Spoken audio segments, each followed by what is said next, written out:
आज जब मैं अपने क्लाइंट के लिए रीडिंग कर रहा था, एक बहुत अजीब सा एक केस मेरे सामने आया, जहाँ पर उस इंसान की कुंडली में वो शनि महादशा से निकल रहे थे। शनि उनका एक विपरीत प्लैनेट था, anti planet, not a favourable one. और शनि उनके फाइनेंस को रूल कर रहा था कुंडली में। एडिशनली वो 6th हाउस ऑफ लॉसेस में जाकर प्लेस्ड था। यहाँ से बड़ी सिंपल सी प्रिडिक्शन हो सकती है कि उस इंसान को बहुत सारे लॉसेस हो रहे हैं और उनके पास पैसा नहीं होगा।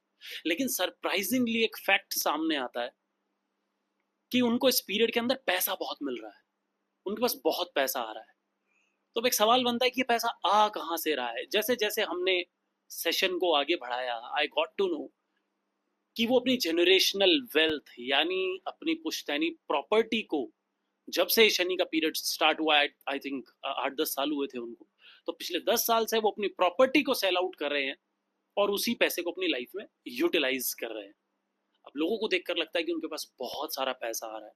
इवन उनको भी ये रियलाइजेशन नहीं थी कि वो नुकसान की तरफ बढ़ रहे हैं। ही ऑल्सो वॉज थिंकिंग कि उनके पास बहुत पैसा आ रहा है एंड लाइफ इज गुड।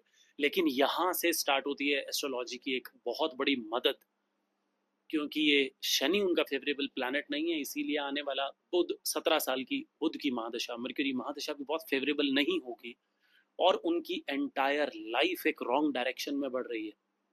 आने वाले समय में ही विल बी फाइनेंशियली क्रंच्ड।